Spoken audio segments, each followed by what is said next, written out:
Rick Smith.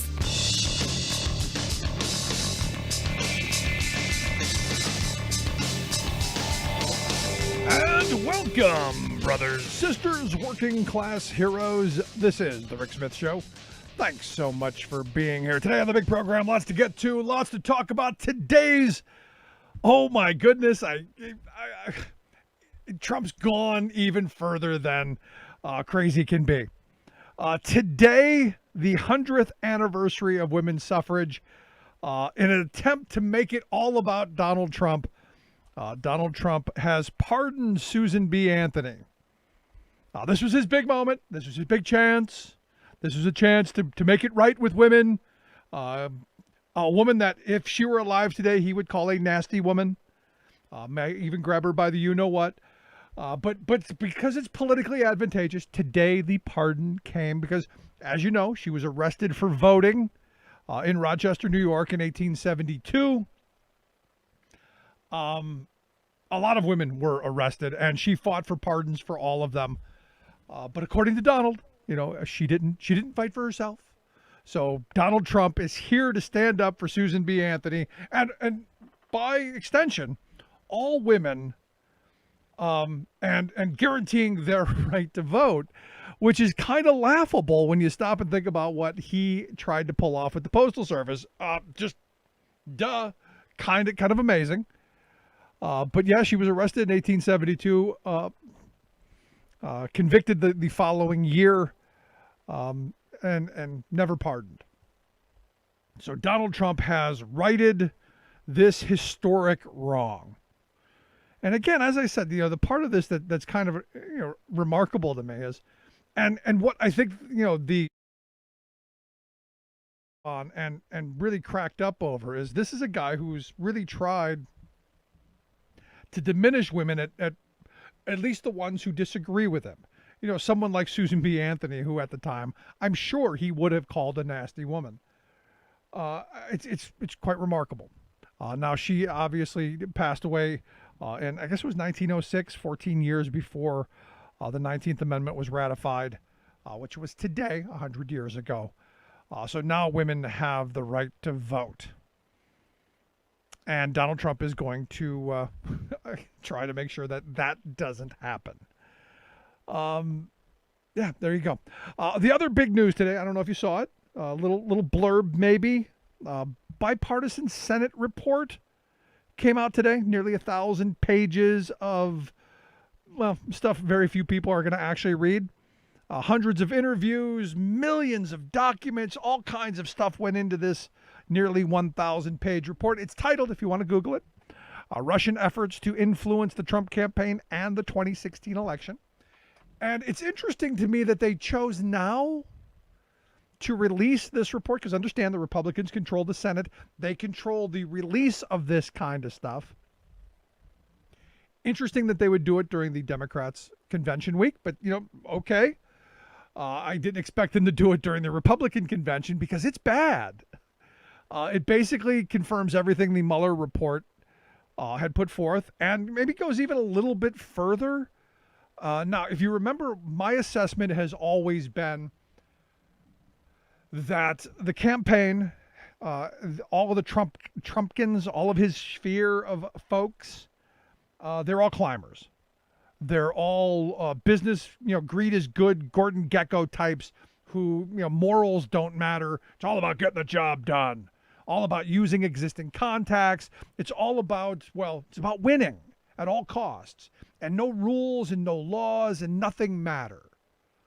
From everything that I've read about this report, and I'm going to try and look at it, I was right. This is, a bunch of people who are climbers, a bunch of people who would use any means possible, even if it is using information from a foreign adversary.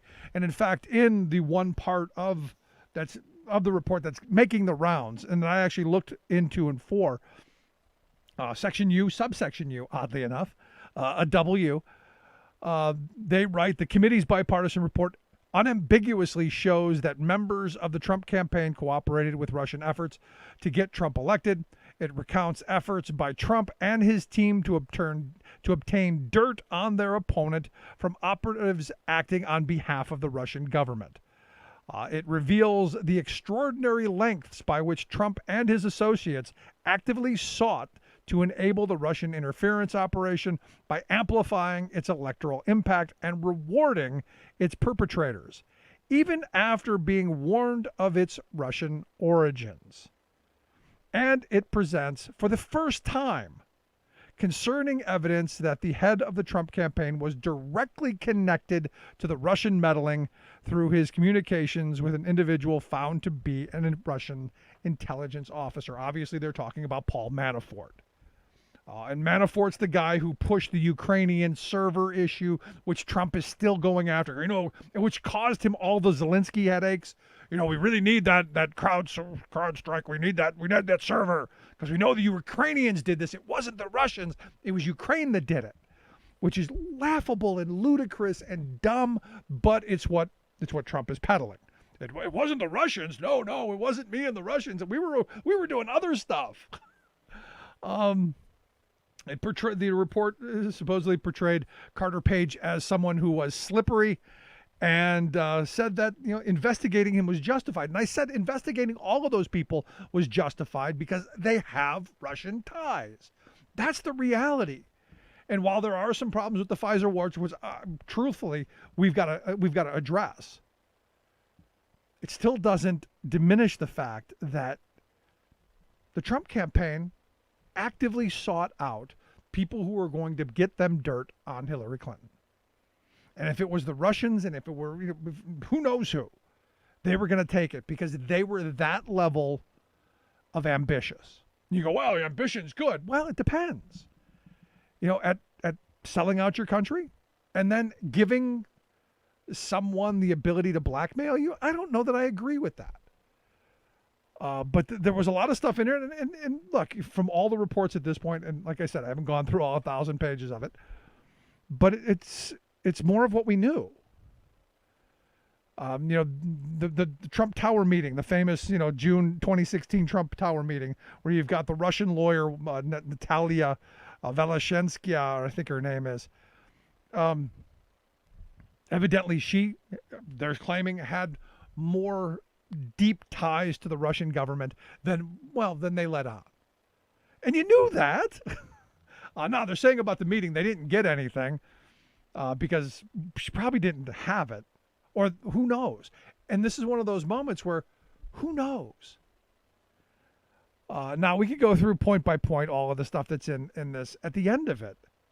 And for me, the punchline to this whole report is the fact that we've done nothing over the last 3.5, 4 years to rectify this. We've done nothing. And I would argue we've done nothing on purpose because they're still using the same back channels. They're still using the same operatives. They're still using the same things that they were doing in 2016 to steal this election. And part of that comes to, I'm seeing a lot of reports now, and I'm getting inundated from right-wing sources and sources that I don't really recognize. And they all seem to be somewhat coordinated in their message. And that coordination is, the post office is inept. They're incompetent. They're terrible. This is all just it's a hoax. But it's a manufactured hysteria. It's a manufactured crisis.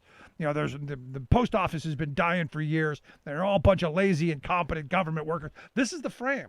And it's playing into, what people have been allowed to believe for a while. And it's quite remarkable to me in that we buy these frames. And it's completely repeated and completely thrown out there. Oh, wow, they're just lazy government employees. Look, I used to work for a contractor for the post office. I saw those folks doing their job. They weren't laying around. It's like anything else. You got to move stuff through the system. And to play on that, they make good money. They do. But to play on that they're lazy and they're underlying saying they're union members, so therefore they must be lazy. They're causing this divide in the working class by pitching these ideas that, it's all bad. And the idea that, and a couple of them hit on the same theme. If we give them $25 billion, they're just going to waste it. They're just going to waste it on delivering the mail. They're going to burn through it, was the phrase that I saw repeated in a couple of articles.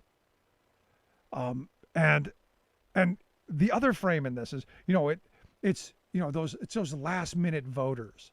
Those, how did they keep putting it? Oh, those procrastinators. That word kept coming. Well, it's because of these voters who wait till the last minute. These procrastinators.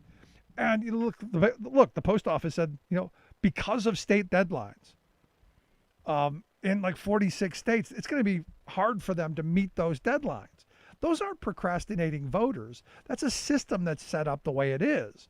And it also, I would argue, that when they thought this through, because I believe this is well calculated, I believe they did this on purpose. They took those deadlines into account, and they slowed the system down on purpose. And they've been wanting to slow the system down on purpose for a while. They've been wanting to cut the number of distribution centers, and they have cut some in the past. They've been wanting to slow delivery service down so that, I would argue, to hasten the demise. But they would say, no, it's cost-cutting measures. For 55 cents to send a letter across the country in 3 days or 4 days, that's it's impossible. And I would argue it's the beginning of the finishing of your demise. But this moment, and this is one of those things that you look at what this report talks about.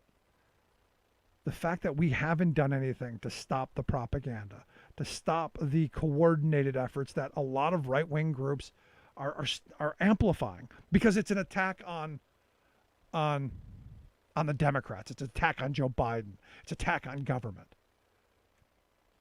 Now you can say, well, they're just passing out what they believe, even if it does originate from, Russian agents, even if it is, the Russian military who's pulling this off. It's still not wrong. And it's kind of interesting where you go, which came first, the egg or the chicken, because they put out all of this propaganda. Because look, they know us better than we know ourselves. They know every fissure point. They know all the divisive points to keep us pitted against one another. Because guess what? They're thrilled when we're attacking each other. So is it that you had the belief before they wrote it, or they planted the belief and you now have it? Because, you see these things percolate up from social media. You see these reports, you see these stories on these websites you've never heard of. And then interestingly enough, they pop up in right-wing talk radio, and they pop up in conversation with the people with people that you meet. It's interesting how they've used the right-wing echo chamber to benefit them, because their values and their hopes and their beliefs are the same as the right wing of this country. They're both fascistic. They both want to move us in the direction of ending democracy and having complete control in an authoritarian, someone like Trump. So is it any surprise that the Russians, our president, are in the process of manipulating our electorate and manipulating our system? No, and the one thing that can thwart that is the mail-in ballot, because there's a paper trail. That's the thing that they fear the most, an actual voice of the people. Because they can't win when the people vote, which is why they've spent so many years attempting to suppress the vote and put roadblocks in the way and pass voter ID laws that are nonsensical. It's all about keeping you from that ballot box. And this attack on the Postal Service serves them in a couple of ways. One, get to steal an election, and two, get to steal a whole bunch of property. We can privatize and profitize the Postal Service, and hey, big win for the very wealthy. Pretty amazing if you ask me. I'd love to hear your thoughts. You can email me, rick@thericksmithshow.com. I'm going to take a quick break. When we come back, our good friend Will Bunch, columnist over at the Philly Daily News, is going to come share some thoughts on the convention, day 2 of the DNC convention. Get some thoughts from him. Also, maybe some thoughts on the Postal Service. Quick break, right back. Stick around. There's nothing more American than what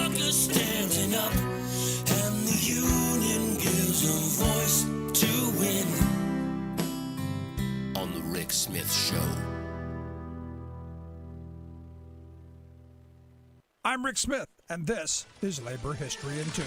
On this day in labor history, the year was 1902. That was the day more than 100 trade union delegates representing thousands of working people in St. Paul, Minnesota, elected Charles James to be the president of the city's Trades and Labor Assembly. Virtually forgotten by history, James is considered to be the first African American elected to a city labor council anywhere in America. He was born in 1866 in St. Paul and began working as a leather cutter for local shoe manufacturers at age 15. This was at a time when most African Americans were excluded from skilled trades. His biographer Dave Riley asserts that it is unclear when James became involved in union politics and organizing. Shoemaking was the largest mass production industry in St. Paul, employing thousands. Riley notes that the Knights of Labor had been active in the city during the 1880s, and shoe workers were among the first to organize. By 1899, James had become the first president of a newly formed shoe workers union in Minneapolis, and helped to found 3 more locals in St. Paul. By 1902, James was well known and well respected throughout the Twin Cities as a strong union leader. He served 3 terms as president of the Trades Assembly and then as secretary for 7 more years. Riley states that James continued as a full-time organizer and district business agent, traveling to cities across the Midwest to organize shoe workers. When he died in 1923, the Boot and Shoe Workers Union eulogized him in their national journal. Though James had been obscured from local labor history for decades, Riley and others have worked to write Charles James back into the history books. Labor History in 2 brought to you by the Illinois Labor History Society and The Rick Smith Show. For more information, go to laborhistoryin2.com.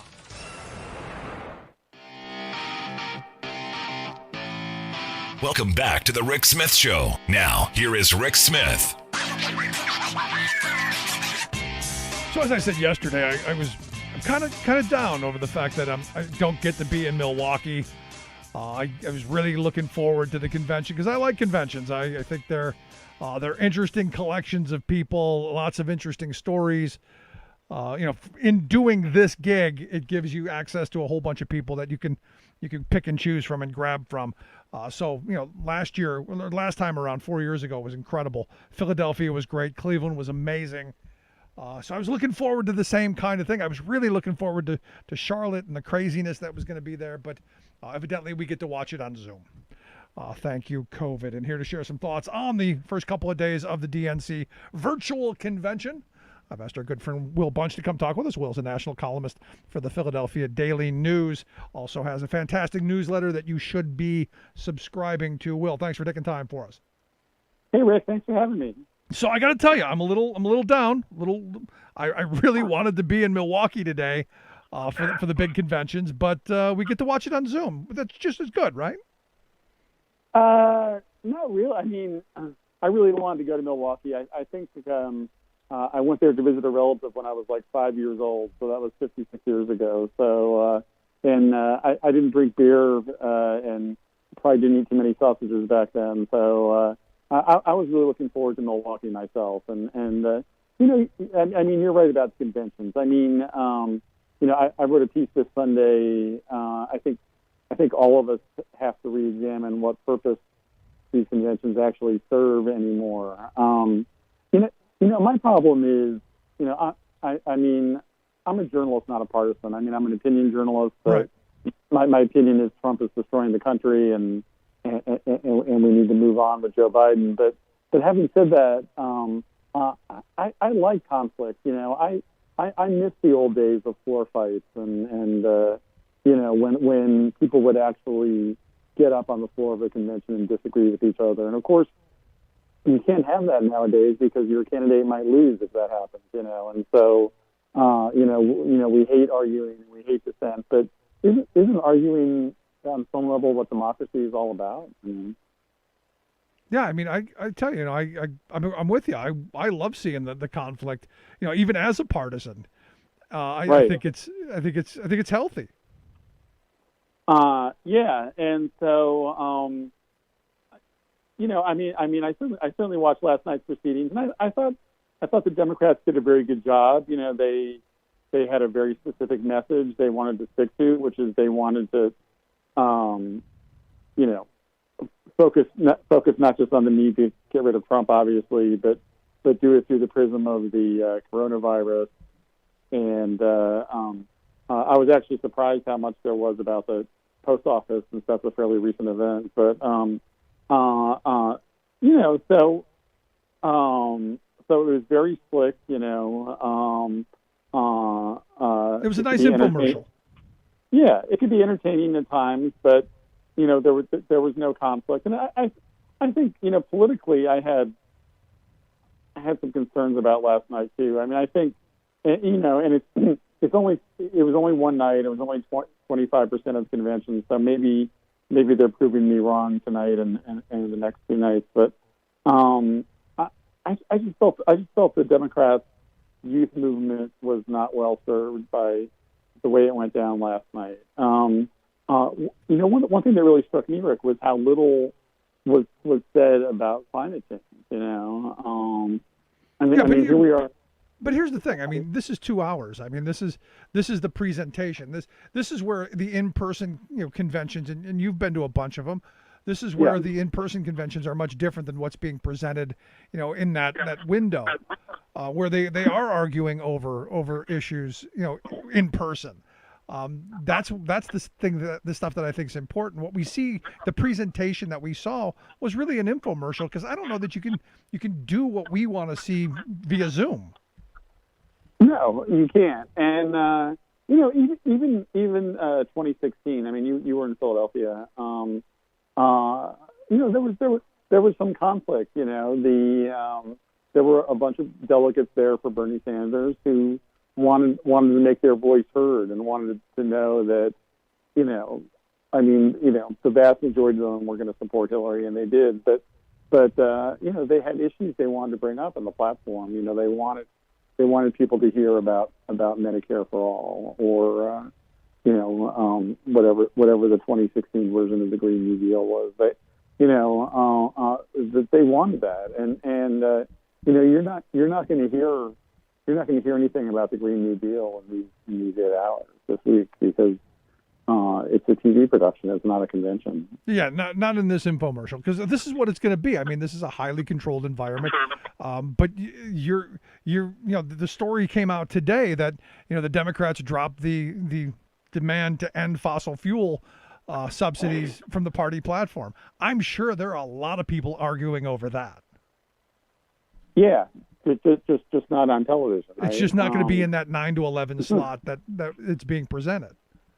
Yeah, I mean, you know, when you look back at the 1968 convention, and that's something that's a year that really resonates for me. I mean, I was 9 years old, Rick, and yeah, I was 1. All right, you probably don't remember that convention very well. Not at all. Yeah, and you know, and the thing is, as a 9-year-old, you know, I love baseball, right? What did I know about politics? But you know, my parents had some friends over to watch a night of the big roll call, because everybody couldn't wait for the roll call back in those days, because there was some suspense. You weren't 100% sure who was going to win, you know, and people watched that, and you know, while they were waiting for the roll call, you had this police riot on Michigan Avenue in Chicago. You know, that pitted the cops against hippies, and obviously that wasn't a formal part of the convention, obviously. But you know, as a 9-year-old, I was just, you know, mesmerized by what I was seeing that night. And I always tell people, when people ask me why I decided to become a journalist, I always talk about that night, because, you know, my parents' friends were like, you know, should little Willie be watching this on TV? And it's like, I mean, the more they said that, the more I wanted to watch it. You Absolutely. know? And yeah, and then 4 years later, in '72, when George McGovern was nominated, you know, I was only 13, and by then I was becoming a politics geek, and I was staying up till 2 a.m. to watch, and I was really hooked. And so, you know, I mean, for me personally, the fact that we don't have conventions anymore, you know, I mean, if you're under 40, you just don't even really realize what's been lost. But for me, you know, something that really kind of spoke to American democracy, because it was messy and it was loud, and you know, has disappeared. And Right now we're caught up in the moment. Everybody's focused on what needs to be done to beat Trump, and people are judging the DNC from that perspective. And maybe that's the only way to look at it in this perspective. But I do feel, as somebody who's old enough to remember how things used to be, I do feel that something's been lost, and I think what we lost was a part of American democracy. So, which is why, obviously your piece over the weekend, titled "I used to love political conventions. Now you hope they die," kind of speaks volumes to what you're saying.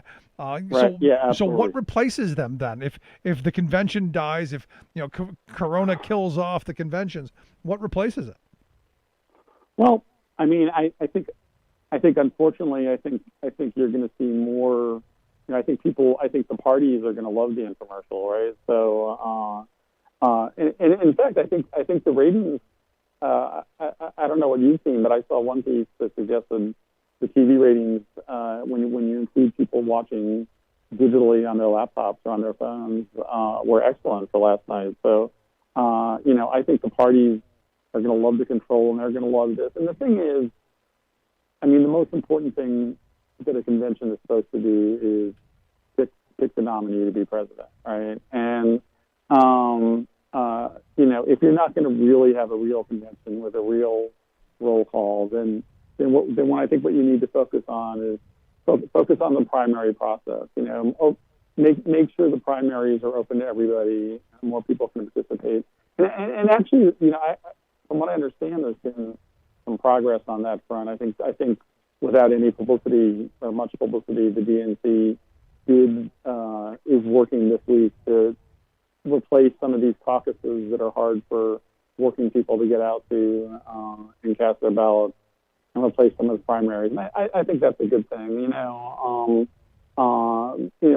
in the end of the day, what really killed the conventions was primaries and their ability to pick the nominees, and that's a whole complicated conversation. But so if that's the truth, then at least make sure the primaries matter.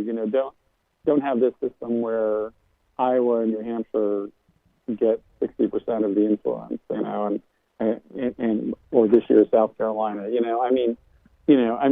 Basically, if you live in any of the other 49 states, whether you're thrilled that Joe Biden is the nominee or whether you're not thrilled, it was all decided in one state, South Carolina, right?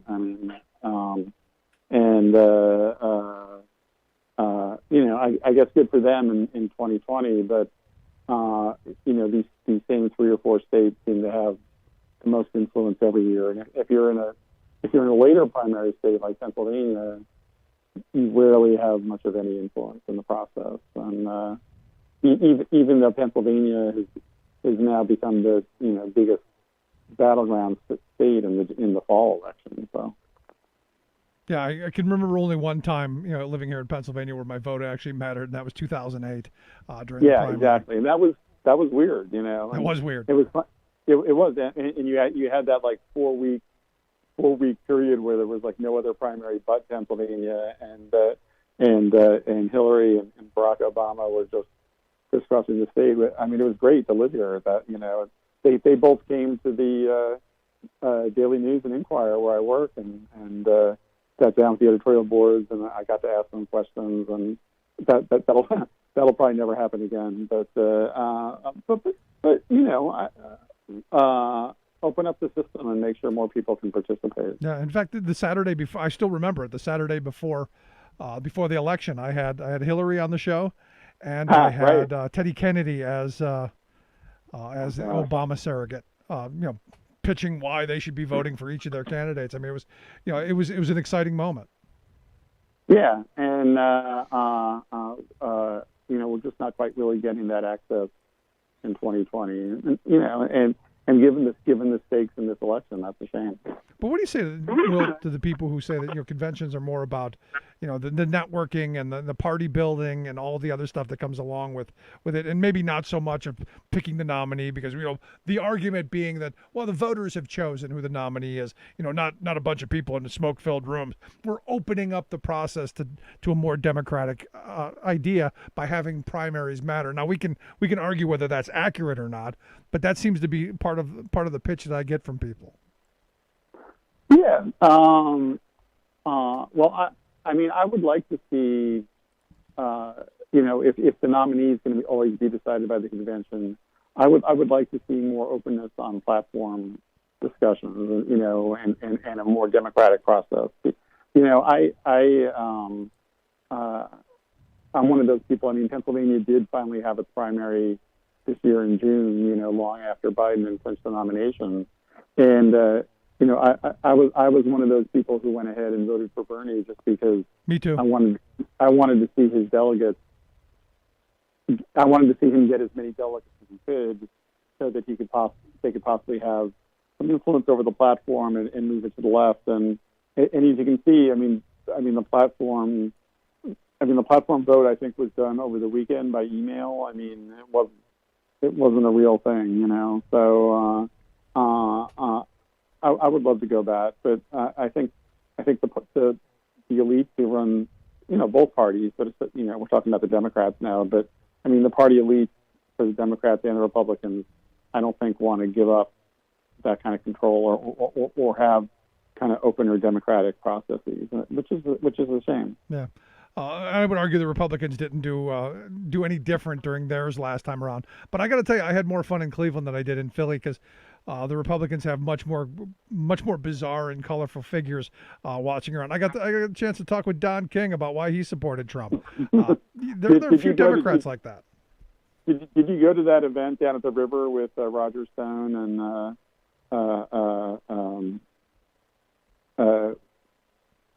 I don't know. There were just a bunch of crazy people down there. I went to the one with Alex Jones. Yeah, Alex Jones. Yeah, Alex. I was going to say Alex Jones was there also. So I thought Roger Stone was kind of like the keynote speaker, and he raised his arms in his classic Nixon salute at the end, and in his seersucker suit. And yeah, I mean, on one hand, it was a foreboding of the horror that was about to come, or I guess was taking place in 2016, but. It was entertainment, that's for sure. Now, I spent most of my time in the parking garage, because that's where they put the Radio Row. It was on 2 floors, and to show you how unequal the number of media outlets are from the right and the left. The Republicans had 2 entire floors of the parking garage there in Cleveland at the Gun Center at the time. Now I'm not sure if it's the Q or Rocket Center or what the hell it is now. The Quicken Loans Quicken or something now. Yeah. But they had 2 entire floors of nothing but radio programs and media outlets. In Philly, they just littered the hallway. You can go sit over there and maybe somebody will come by. Which is shows you how intent the right is on getting their message out.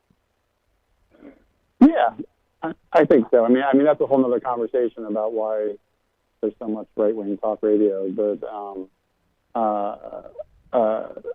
yeah, I mean absolutely. But here we are in our quarantine zones and not in Milwaukee, so that's a shame. Yeah. So last question I got for you. 2024 when we go down the road, do the conventions come back, or do they take your path and die? Is this the new normal?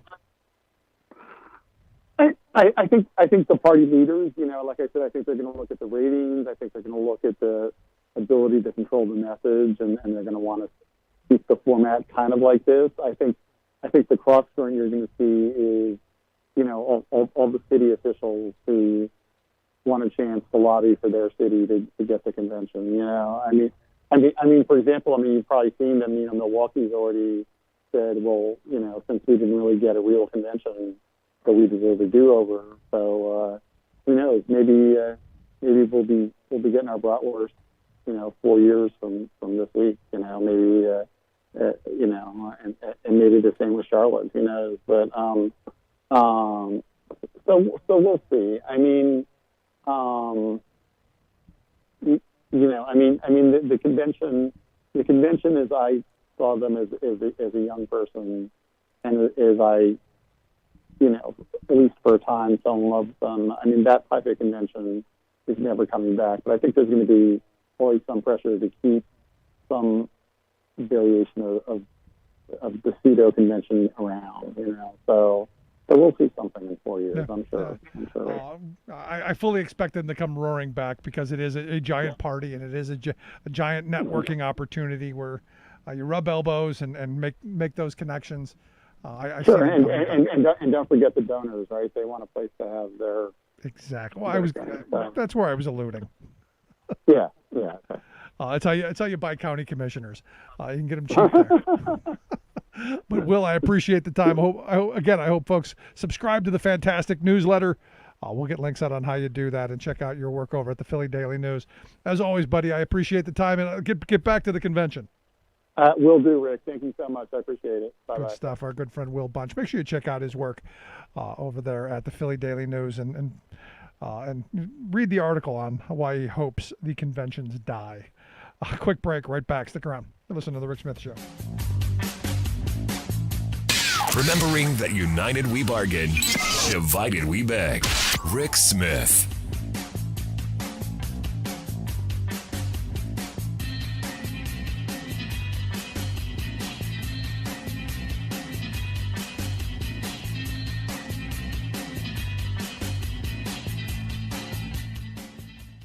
I'm Rick Smith, and this is Labor History in 2.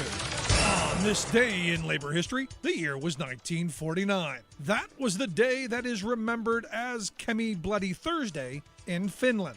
2 strikers were killed. Kemi is a lumber town in northern Finland. The lumber workers in the area went out on strike when the government proposed slashing their wages by more than 30%. The strike was soon joined by sawmill and dock workers. The walkout caused a massive logjam on the Kemijoki River. On the fateful day, 3,000 strikers engaged in a peaceful march. They encountered armed police, and a confrontation ensued. Police had guns on their side. The workers only had sticks and stones. 1 striker was shot and killed. Another was hit by a truck. Finnish army troops were called into Kemi. 32 strike leaders were arrested. In response to the violence, sympathy strikes were called by other unions, including the Seamen's Union. These strikes were seen by many as a fight between the Finnish elected government and communists in the nation's trade unions. Officials in the United States worried the strikes were an attempt by the communists to open the door to intervention in Finland by the Soviet Union. After World War II, Cold War politics shaped responses to labor struggles in many nations. A song, Fly Black Winged Bird, remembers the fallen workers. The lyrics, translated into English, began, Fly Black Winged Bird, with blood on your feathers across the lands. From village to village, carry your message. Open up autumn sky for the sad news to spread. Shame on a country where an unarmed man gets shot. Shame on the one who calls the shots. Labor History in 2 brought to you by the Illinois Labor History Society and The Rick Smith Show. For more information, go to laborhistoryin2.com.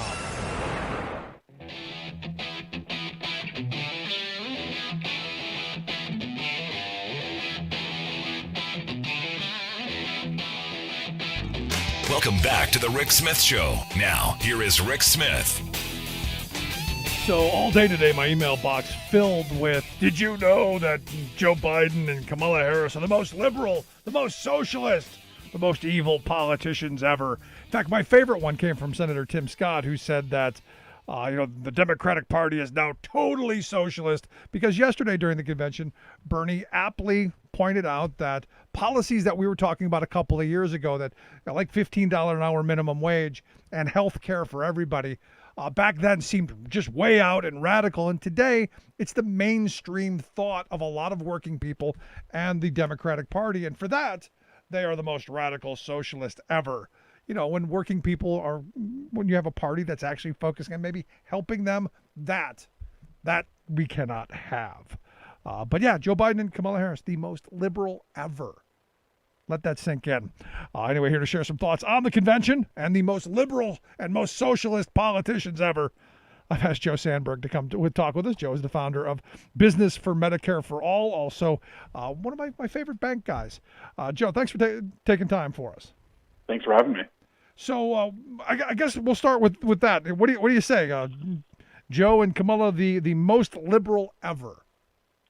Well, the thing is, the Republicans hate the American people because the views that the Biden-Harris ticket are putting forward are in line with what's popular in the United States right now. And frankly, they can go even more progressive and they'd be in line with what's popular. Medicare for All is supported by 70% of Americans. A $15 minimum wage is, I think, supported by 80% plus of Americans. And so when the Republicans call these ideas radical or whatever adjective they use, what they're really doing is calling the American people names. And as I've watched this campaign unfold, it just occurs to me, why do these Republicans even want to govern a country whose people they clearly have so much disdain for? No, that's an excellent point. I mean, and I guess not way that I've thought about it, because truthfully, they don't care about the people. And I talked about this yesterday a little bit. You know, the sad reality is you know, while we're going through this moment of Black Lives Matter, and I know there's the counter Blue Lives Matter, and then everybody else, other people are saying all lives matter. The sad reality is for a lot of these politicians and a lot of the people who quote unquote control our institutions, no lives matter. You know, other than their own. Which is why we never see policies that help working people in this country, and why we've been under attack for the last 40 years. No, that's exactly right. I mean, there's a very sick irony that the right-wing extremists are so upset about Black Lives Matter because they have a track record of relegating all of us to basically widgets in this industrial, monopolistic machine that they've created, beginning with Reaganomics. And it's also bitterly ironic because they often like to talk about how they're for life on the question of a woman's right to choose, but Republicans are for birth. Once you're out of the womb, you're on your own, buddy. That's the Republican viewpoint. No, the party of family values, not so much. No. So in watching this convention, I know this is less than less than good for me. I wanted to be in Milwaukee. I think this would have been one of those moments where you could view history, much like in 2016. I was in Cleveland watching Trump get the nomination, viewing history, and not in a good way in my view. But this to me was one of those opportunities to maybe see the next FDR, or maybe hopefully someone who's going to push some major change. But here we are watching it on YouTube and on all the different handheld devices. What are your thoughts so far? Well, as President Trump says, it is what it is. I think that the DNC's done as best as they could given the circumstances. The reality, for better or for worse, is that most people aren't going to pay attention to this convention or the Republican convention, and the election is going to be won or lost in the in the communities where all of us are going to have to organize our friends and neighbors to make sure that they vote. The thing that sometimes we forget is almost everyone have really busy lives, and they don't have time to obsess over the little ticks and tacks of politics the way we all have the luxury and privilege of doing. And those are the people that we have to fight for as Democrats, and they're going to be the people who determine whether Biden and Harris ticket wins. So I think it's entertaining to have all the Twitter debates about the convention. And, for my taste, I probably would love to see a lot more time for the AOCs of the world. But where the policy making is going to happen is going to be, after the inauguration and how we organize. And the biggest lesson we have to remember is politicians are politicians. They go with where the people move them. And whoever is elected we're going to have a responsibility to hold that person accountable as organizers and activists. Yeah, I agree with you, but ultimately, you look at what's going to come out of this is, the political system that we've known because of this virus is, on hold at this moment, and maybe that's a good thing for Biden. I don't know, but I'm hoping come November that we're going to be able to vote. I mean, the sad reality is you look at what's going on with the Postal Service, and today, big victories for democracy in my view. As the Postal Service said, hey, we're not going to destroy ourselves. Hey, we're not going to take 671 processing machines offline so that maybe we can get you your mail within a reasonable amount of time. We're not going to self-destruct. I thought was a victory for those of us who have been screaming about it for a long time. Well, I agree with you. And I think that was a terrible miscalculation that the Trump administration made. Did they not think through the reality that there's a lot of things other than ballots that are moved by the USPS, that hurting people who are relying on the Postal Service for their insulin and life's basic necessities. So, I mean, if it weren't so tragic, it would almost be comedic for their foolishness and not thinking through the consequences of this. Yeah, but I don't believe that they didn't think through the consequences. I believe that this is well calculated. I believe this was, as my friend Greg Palast likes to point out, how they're going to steal 2020. Well, overall, I definitely agree with you. They're going to do everything they can to suppress the vote. I wonder if they could have this one back, though, because they've pissed off a lot of people who are going to vote, a lot of senior citizens who are relying on the mail for their insulin. And I don't know, I bet that if they knew how this was going to backfire, they'd take this one back.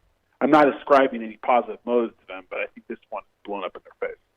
Yeah, but it's like a lot of things. I mean, they've got their game plan in place, and you're already seeing the groundwork being laid for this election's not going to really be decided by people at the ballot box. It's going to be the courts because there are going to be lawsuits from every direction, and it's going to take months to deal with this out. And they're already laying the groundwork for what they're hoping the outcome is. You're right, and it terrifies me. That's why we have to do everything we can to ensure that Biden and Harris win. But I come back to this. The messaging that's being sent out, and part of it, is as we saw today, the report coming out from a bipartisan group of senators and a Republican-controlled Senate, is that the Russians, they interfered in 2016. We've done nothing about it, and we're still doing nothing about it because a lot of these same messages are the stuff that they're pushing. Yeah, you're right. There's only one answer. We have to treat this election like our democracy depends on it, because it does. I thought Michelle Obama's speech last night was right on the money. It was phenomenally good. And I think we should replay it to anyone who will listen between now and Election Day. It can get worse and will get worse if we don't win in November. Yeah, maybe we could get Melania Trump to plagiarize that speech. Well said. Touche. Just a thought. But here this comes back to again this idea that we all need to be paying attention in these moments, because there's and paying attention to what we're consuming. And the reason I keep bringing this up is I think it's so important. Is there is I've been following this postal story for a while, and I'm seeing a bunch of websites that I've never heard of before, all trumpeting the same kind of anti-post office kind of, they're not really great, and they're failing, and a whole bunch of stuff. Do you really want to trust them with your ballot? I mean, it's really kind of frightening how coordinated these efforts really are. I agree with you. That's why we can't take anything for granted, and we have to turn our ballots in manually. Put on our masks and take our ballots into the boards of elections if necessary. Yeah, I mean it's going to be an interesting couple of months. But like they say, may you live in interesting times. This is as I'm telling my kids, this is hopefully something that you'll tell your grandchildren about how your parents and this generation stood up and saved democracy from the forces of evil. I said, or there's the other story. This is when it all went to hell and we became, where we are now. Oh my goodness! I sure as heck hope it's the happy story. We just can't think about the negative. Have to make the positive happen. Yeah, but ultimately, if we want the hope and change again, if we want to move things forward, it also comes with these down ballot races, don't you think? Absolutely. I mean, what I think we did wrong in 2008 and 2009 is that we were so celebratory, understandably so, of President Obama's victory, but then we rested on our laurels when it came to down ballot campaigns for the next 8 years. And what the conservative movement's been doing since 1980 is they've been really methodically focusing on the council races, mayor's races, and then Those are the people that appoint the police chiefs, and they've been focusing on governor's races and state legislative races. We have to do the same thing over the next couple of decades. And then the thing is, you can't ever stop doing it. And this is the inconvenient reality of human nature, is that it's dynamic. Change always has to be fought for. There's no moment of quote-unquote ultimate victory. You never win democracy. You're always in the process of winning it. Right? So we always have to fight. This has to be a reminder to generations to come that democracy is always at risk. Yeah, I mean, that statement, we're one generation away from it ending, is never more true than we see right now. And that's the sad thing, because, even the people who are big Trump supporters, they claim to believe in democracy, which is kind of weird to me. Yeah, that's exactly right. That's why it's so pernicious. So what's the marching order forward at this point? Or what are you hoping folks are paying attention to? And I guess the question I have is, because there's so much out there, so much that you don't know what's true, you don't know what's false. I mean, we're in kind of a weird place, don't you think? Yeah, I think that we have to be single-mindedly focused on voting and getting our friends to vote and getting people in swing states to vote. So if you don't live in a swing state, spend time calling people in a swing state, convincing them to vote, and then following up and reminding them to vote. It's all about that. Everything else is just commentary. I think we need to avoid the energy of, what's the latest tweet and all that rest. We have to get people to vote. Period. Full stop. That seems to be a good place to end. Joe, I appreciate the time. As always, good stuff. I appreciate you taking some time for us and sharing your thoughts. Thanks. Thank you. As always, our good friend Joe Sandberg, the founder of Business for Medicare for All. Look, we most certainly need something to move forward. Love to hear your thoughts. You can email me, rick@thericksmithshow.com. Quick break right back after this. Stick around. You're listening to The Rick Smith Show. Remembering that united we bargain, divided we beg. Rick Smith.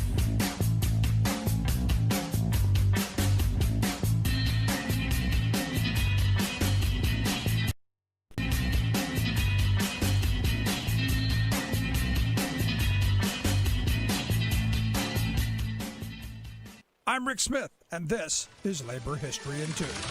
On this day in labor history, the year was 1927. That was the day that a new radio station began to broadcast on the New York dial. The station's call letters were WEVD. It stood for Eugene V. Debs. The radio station was founded to honor the recently deceased socialist and labor leader. Its goal was to provide a forum to discuss the causes Debs had fought a lifetime for. Progressive labor leaders were involved in the project. The International Lady Garment Workers Union donated space for the studio. Sidney Hillman of the Amalgamated Clothing Workers served on the board. So did A. Philip Randolph of the Brotherhood of Sleeping Car Porters. The station's programming included a show called The Pullman Porter's Hour. It also ran a popular Yiddish language program, The Forward Hour, named after a Yiddish newspaper of the same name. The station provided space for liberal and labor voices that was not available on the commercial radio dial. In 1928, the station had to stave off the Federal Radio Commission to avoid being shut down.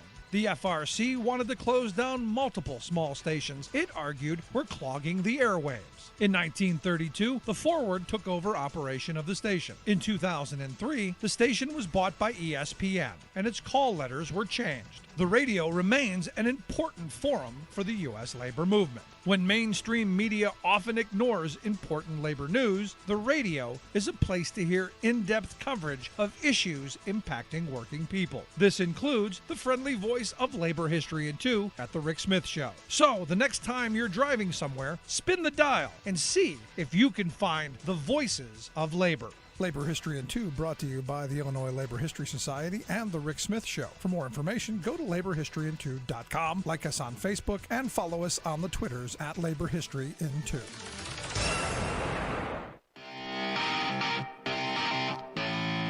Welcome back to The Rick Smith Show. Now, here is Rick Smith.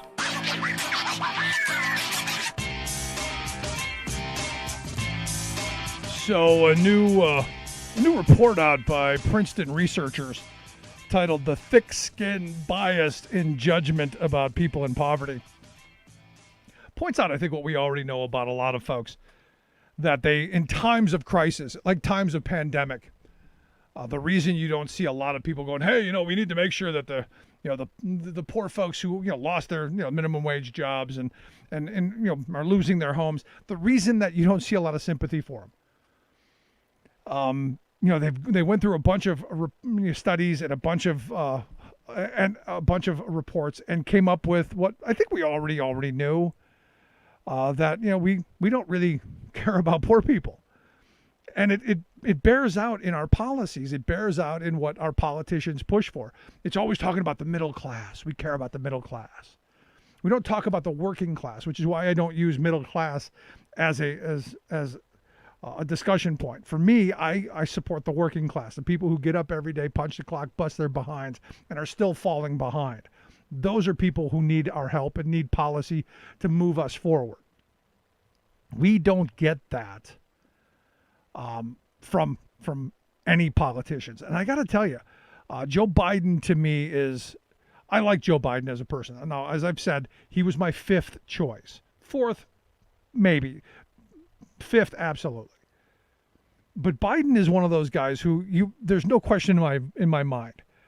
He's clearly somebody who's a working class guy. And there's a new video out by the SMART unions, the sheet metal and transport union, of their members who worked on the Amtrak train that Biden took to work every day when he was a senator. And that's one of those things that you don't hear enough about, but I think is important. That Biden from Wilmington, Delaware to D.C. took the train every day, to and from work, because as he said, he wanted to kiss the kids goodnight before they went to sleep and make them breakfast in the morning before he went to work. And the stories that those workers tell about every day seeing Joe Biden, about him being accessible to everyone on the train, and one guy had a heart attack. He called him and said, "Hey, how are things going?" Because Joe gets that those are the folks who need help the most, the working people. And this is why I don't have a problem at all with Joe Biden being the nominee. I don't. Like I said, he was my fourth, most likely fifth choice. But I don't have a problem with him being the nominee and the guy who hopefully will take forward, better policies. My concern clearly is that I don't know that they'll go far enough. And I'm hoping I'm wrong. I'm hoping I'm wrong in the view that, he's going to tinker around the edges. He's going to, he's going to work within the current framework, and he's not going to blow the stuff up and remake it for much better.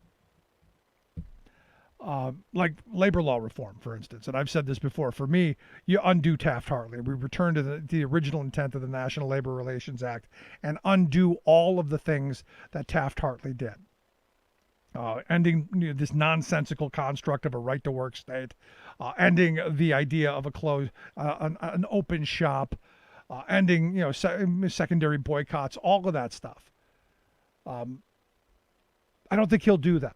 I think he will tinker around the edges. I think it will be better for labor, but not to the point to where I would like to see it. Same thing with healthcare. He's going to work within the structure. Hopefully, he expands the ACA it does cover everybody at some point, but we're not getting universal coverage for everybody. That's not going to happen. And we're still going to be heavily dependent on an employer-based system, which, as we see now during pandemic time, only works when you have a job.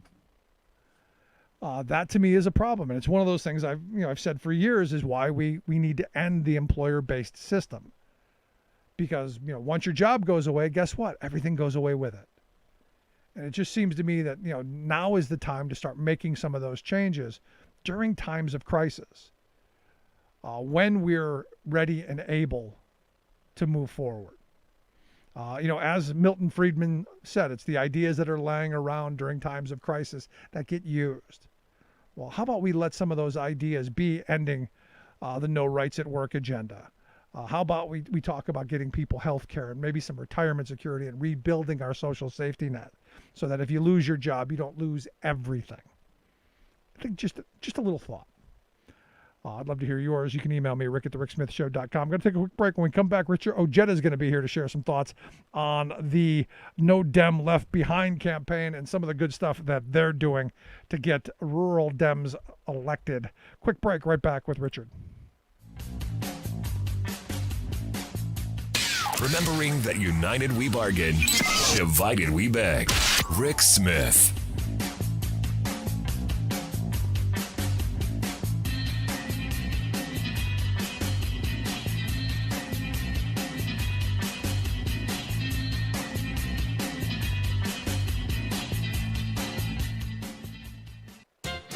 As progressive champion John Lewis warned, your right to vote is not guaranteed. You can lose it. You see, it's one thing to have the right to cast your ballot, but it's quite another thing to be able to exercise that right. During the past decade, Republican officials and operatives have become experts at voter suppression, using legal technicalities, poll closures, fraud, fear-mongering, and plain old thuggish intimidation to shut out voters who are inclined to support Democratic candidates. Rather than winning votes, their game is preventing votes. And now comes Donald Trump with a pernicious scheme to keep millions of us from having our say in November's election. Here's the story. Because of the spreading COVID-19 health crisis, a majority of Americans are reluctant to risk their lives by voting in crowded polling places. Shouldn't be a problem, though. Just let everyone who's concerned use our nation's excellent, reliable, trusted postal service to cast their votes by mail. But such a sensible solution panicked Trump. "Eek," he shrieked, "mail-in voting will increase turnout, and that's bad for me." Yet, he can't just ban voters from using the mail, so he came up with a maniacal Plan B. Simply defund the U.S. Postal Service so it can't do its job, thus forcing everyone to vote in person or give up their voting rights. Sure enough, in March he personally killed a bipartisan provision in the National Economic Rescue Package that would have assured timely delivery of our mail. Then in May, he installed one of his partisan mega-donors as Postmaster General, and he is now sabotaging delivery times by arbitrarily slashing the hours of postal workers. This is Jim Hightower saying, to help save our public post office and our right to vote from this tin-hatted third world potentate, go to usmailnotforsale.org. Hightower's commentaries are brought to you by the Hightower Lowdown, the monthly newsletter with Hightower's populist take on what the powers that be are up to. Find out more at hightowerlowdown.org. Welcome back to the Rick Smith Show. Now, here is Rick Smith. So as we've been talking about, even if Joe Biden is elected, and the hope of all hopes is that he is in November. So January 20th, we start a new direction. Still got to control the House and got to take the Senate back if you want to get anything done. And this is one of those moments as a country. We need to overwhelmingly go to the polls and vote for Democrats at this point to right some of the craziness that's gone on these last 3.5 years. I tell you, I think, if we have a divided House and Senate, sadly, I don't think anything gets done. And that's exactly what Republicans want. And we're going to relive the 2010 through 2016 era of gridlock, of obstruction, of do-nothing Republicans, which is why, again, I'm so thrilled to see the work that the folks over at No Dems Left Behind are doing to get rural Democrats elected and get into office and push good policy. That's why I've asked their national spokesperson, Richard Ojeda, a former state senator from West Virginia and presidential candidate, to come talk with us. Richard, thanks for taking time for us. Hey, thank you for having me on here, Rick. So, congrats on the new gig. You guys are doing incredible work. I've been following the work that you guys have done. You had a town hall with Sarah Cooper and Chelsea Handler that I thought was fantastic. You got a big event coming up. You're doing some great stuff, Richard. Well, we appreciate that. I appreciate that, people are actually seeing what we are doing. We have some amazing candidates. And, if we're going to ever change some of these places, we got to get in there and we have to fight. And that's one of the greatest things about No Dem Left Behind. I mean, it's a scrappy group of people. We go into the red districts where most people don't want to, put forth much effort. But we go into those areas and we pick those fights. because the truth is if we're ever going to flip these seats from red to blue, we got to put in the groundwork. And we believe that we actually have some candidates that may actually flip seats blue in this next campaign. No, that's incredible. And I've been saying for years, telling my labor friends and my Democratic Party friends that you got to go where the fight is, and the fight is into rural areas and places that have been neglected. You got to do what Newt Gingrich did. As much as I'm not a fan of Newt Gingrich, when he took over as the titular head of the Republican Party, he ensured that every congressional district had a contested election, and that you ran candidates and that they got funding and they actually put up, a good campaign. And I think the Dems, and with you guys at No Dems Left Behind, I think you're doing that. Well, when I ran for Congress in 2018, I ran in an R plus 54, and we moved the needle 34 points. It was, they say it was an impossible race. But I'll tell you right now, up until about a month before, we were leading in the polls. It can be done. But ultimately, it comes down to, talking about your values. And this is where I think it's a great opportunity to, in a lot of these rural areas, talk about values, talk about true family values. We hear the Republicans always saying, they're the party of family values, and then they pursue policies that are anything but. I think, by getting out and having those conversations and really, doing the tough groundwork that you guys are talking about, I think it's what is needed. Hey, we're proud of our candidates. I'll tell you right now, we've got a Harvard graduate that's running in Missouri's 4th district. We have a 5th-generation farmer that's also a dentist. We have a female professional boxer. We have the first female transgender Democratic nominee in Maryland's 1st district. We have some amazing candidates, and if people take time to listen to what our candidates are doing and the things that they're saying, I know that they're going to like what they see. We have a candidate in West Virginia's 1st district with Nabby Klein that received more votes in a primary than ever before. So, if you take the time to listen to our candidates, you get inspired. I will tell you that when I first took this gig, I hopped on here and I had the first face-to-face with the folks on the internet, and I'll be honest with you, I was absolutely amazed at their vision.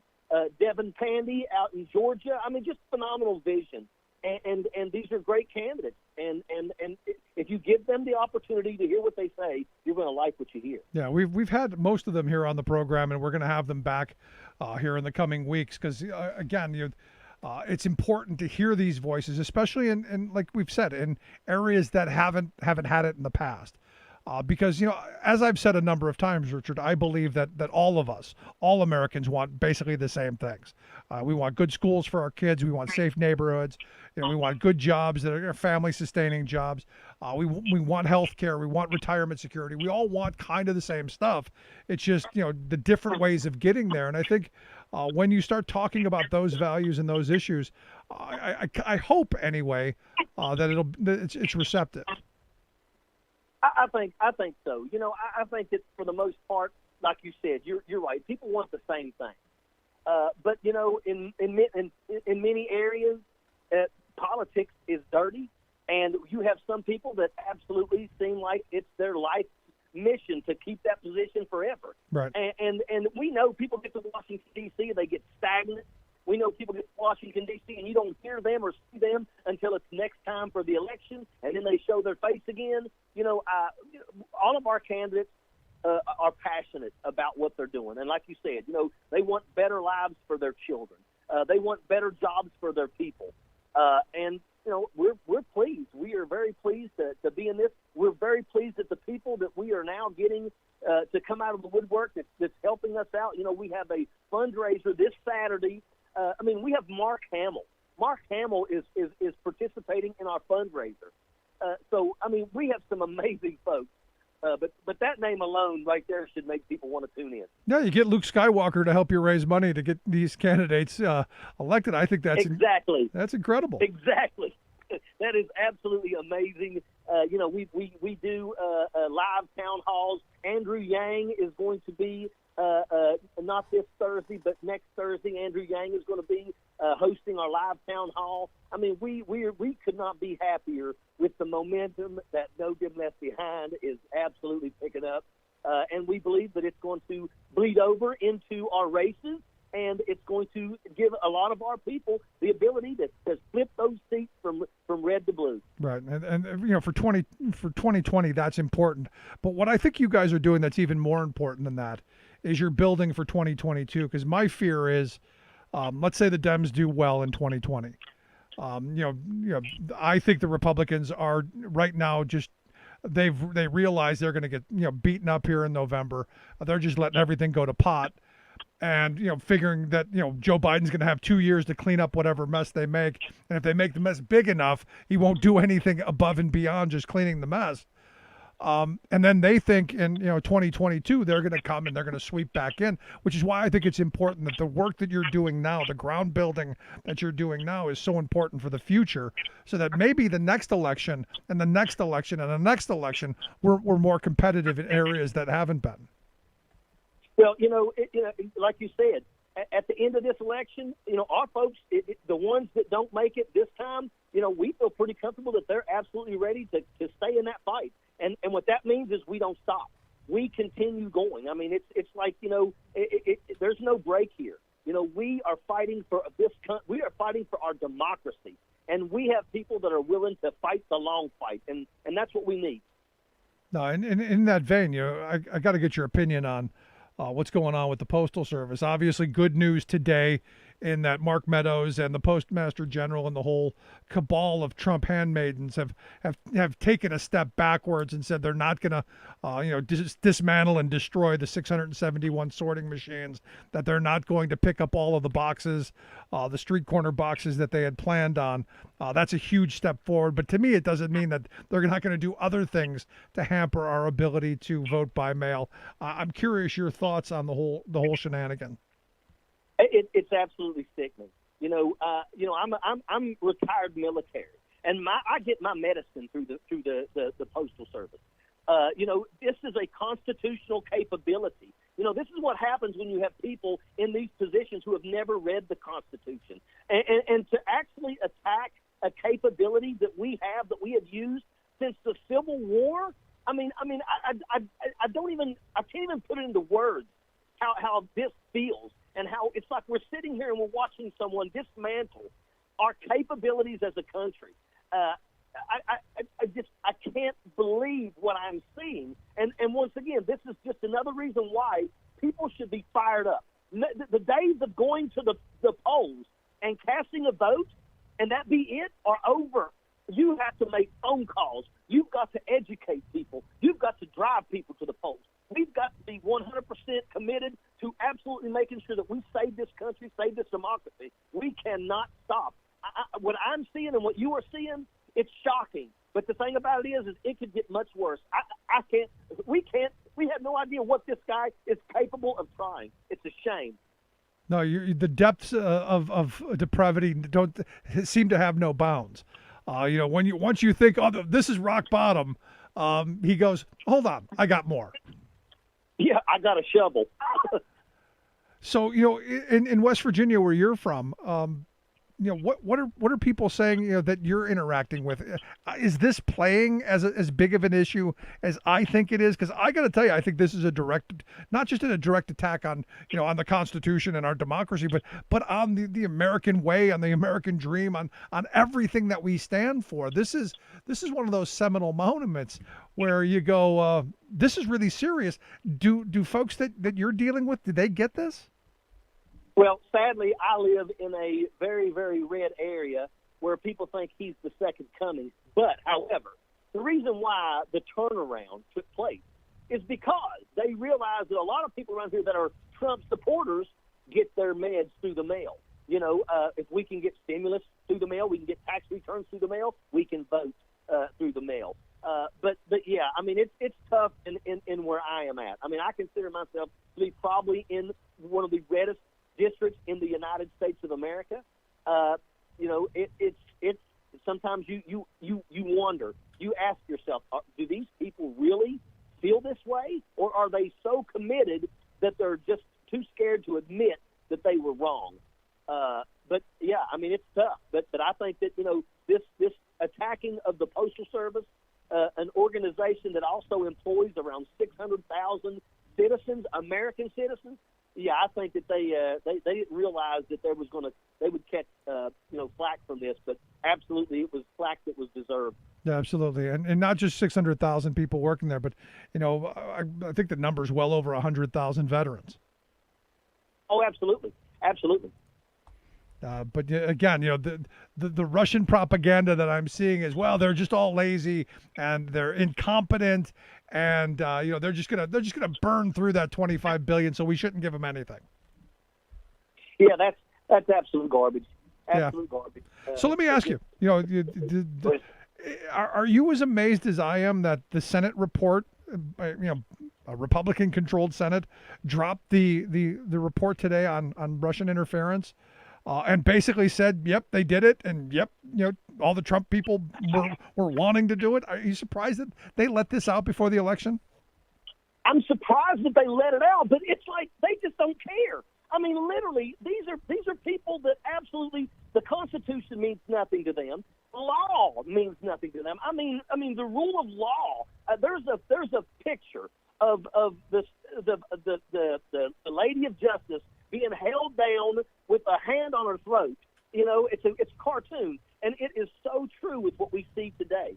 I'm surprised that they come out with it, but once again, it's like they're blatantly just throwing it in people's faces, the things that they're doing and the things that they're getting away with. I really believe that when this is over with, we are going to have to completely rewrite the rules on what a standing president can do.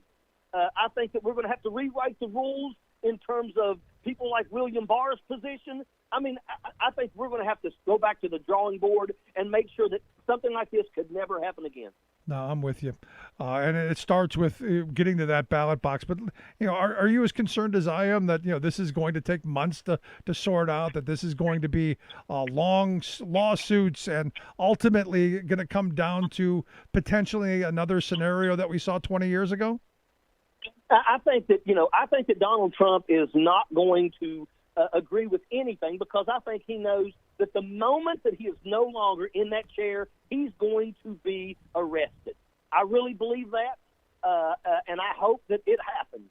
But yeah, I think that they're going to do everything in their power to try to say that the results are not right. But I will tell you this: there was an article by a man by the name of Paul Yingling. Paul Yingling served with me in Korea. And Paul Yingling recently wrote a letter to General Milley telling that he has a responsibility to the Constitution to make sure that if this happens, that he steps in. Because right now, he even states that Donald Trump is basically building his own little mock army with these people running around to places across the country. But make no mistake about it, I believe that if at the end of this, when the election comes in, if all else fails, General Milley will do what is right and will escort him from that office. I hope it doesn't come to that. So, last question I've got for you. You guys have this big gala, your first big gala this Saturday.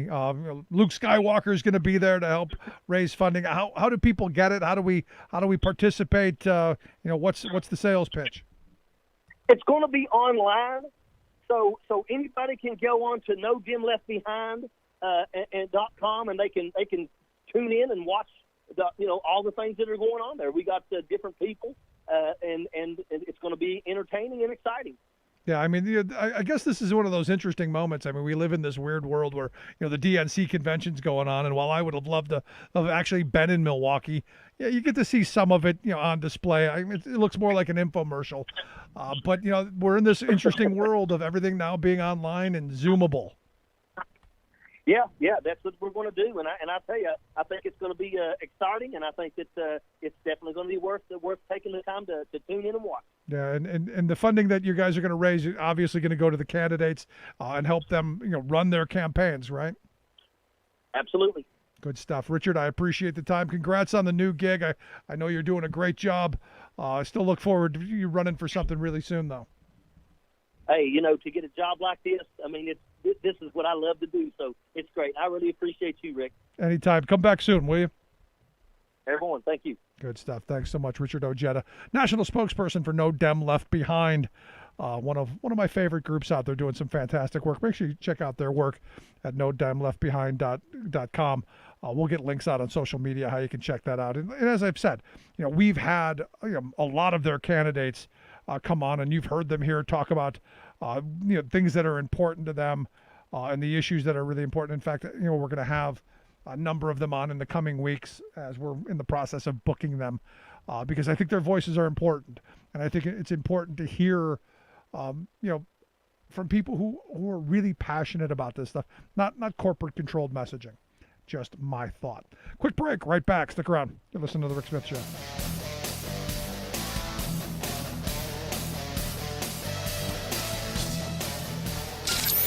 Waving the flag of freedom for people, not corporations. Rick Smith.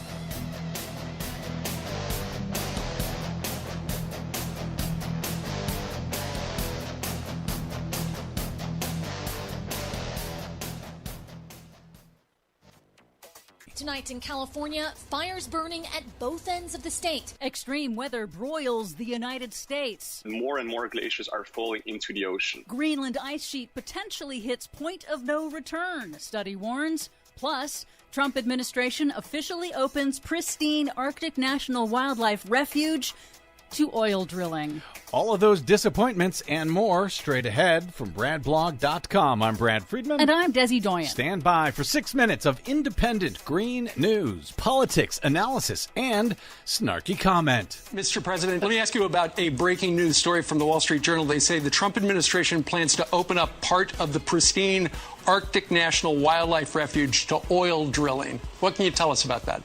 Well, we're looking at different things. We may or may not do it. We did do ANWR, as you know. Mr. President, ANWR stands for Arctic National Wildlife Refuge. You didn't know that, did you? I hate to say it. In theory, I should go down as a great environmental president. This is your Green News Report. Okay, Desi Doyen, 2020 has brought us a global pandemic, a plague of locusts, murder hornets, and now out here in California, fire tornadoes. Yes, indeed it has. But more on that in a moment. First, an update on global temperature records. Europe's climate service had ranked July 2020 as the third hottest July ever recorded. But they were wrong? Yeah, not really. NASA and NOAA, using a different data set, have announced that July 2020 was the second warmest July since record keeping began in the mid-1800s. See, NASA and NOAA fudging the data. The 6 warmest Julys have all occurred in the past 6 years. We also have the earliest 11th named storm ever recorded in the Atlantic hurricane season. Tropical storm Josephine, now spinning safely away from the U.S., beat 2005's Hurricane Katrina by 10 days due to unusually warm and, in some areas, record warm oceans. The U.S. is enduring an outbreak of wild extreme weather. 75,000 Iowa residents are still without electricity more than a week after that derecho, a wall of severe storms hundreds of miles long, knocked out power during a heat wave. It also destroyed 13 million acres of Iowa's corn crop. And for folks who don't know, a derecho is just a huge, like a hurricane in the middle of nowhere. A hurricane on land. Yep. An exceptionally intense heat wave in the west is generating hazardous smog pollution and exacerbating wildfires in Colorado, Utah, and California, forcing emergency planners to scramble to arrange safe shelter for fire evacuees amid a pandemic. In Northern California, a massive wildfire spawned fire tornadoes, literally tornado force winds caused by the fire. And California's Death Valley National Park appears to have hit 130 degrees Fahrenheit on Sunday. If confirmed, that would be the new highest ever reliably recorded temperature on the planet. I'm pretty sure that we should have a Twilight Zone episode. Just name it 2020. In Arizona, crucial southwest monsoon rains have failed to appear. Phoenix is embroiled in its hottest summer on record to date. And yes, all of these consequences of heat are directly linked to man-made global warming, according to CBS News meteorologist Jeff Berardelli. Climate change is definitely contributing to this heat wave. In fact, the West is warming faster than pretty much any other place in the United States. Meanwhile, a new study warned late last week that, as predicted, the Greenland ice sheet is now out of balance, losing more ice into the ocean every year than it gains from snowfall. The study warns that if the rate of ice loss continues to accelerate, the ice sheet will reach a point of no return. But that tragic outcome depends on choices we make today and whether governments choose to cut greenhouse gas emissions that cause dangerous global warming. That's according to glaciologist Harry Zekulari of Delft University in an interview with France 24. It's clear that there's too much ice being lost, and so there's no equilibrium. But of course, what we're going to do today and the actions that we're going to take will have a big influence on the future evolution. Also in the Arctic Circle, on Monday, the Trump Interior Department released final plans to open up more than 1 million acres of the pristine Arctic National Wildlife Refuge to oil and gas drilling, overturning 5 decades of protection for the largest remaining stretch of wilderness in the United States. Native American tribes and environmental groups have already promised to sue to stop the drilling. And Donald Trump doesn't even know that ANWR is the Arctic National Wildlife Refuge. Finally, in Alaska's North Slope, where man-made global warming is rapidly melting permafrost, oil giant ConocoPhillips plans to use massive industrial chillers to keep the Arctic tundra frozen beneath its roads and oil drilling pads, literally to refreeze the soil so that they can continue drilling for the oil that is causing the warming, that in turn is causing the permafrost to melt beneath their feet. Irony is dead in 2020. For much more on all of these stories and the ones we couldn't get to or didn't want to, check out our website at greennews.bradblog.com. I'm Brad Friedman. And I'm Desi Doyen. And this has been your Green News Report.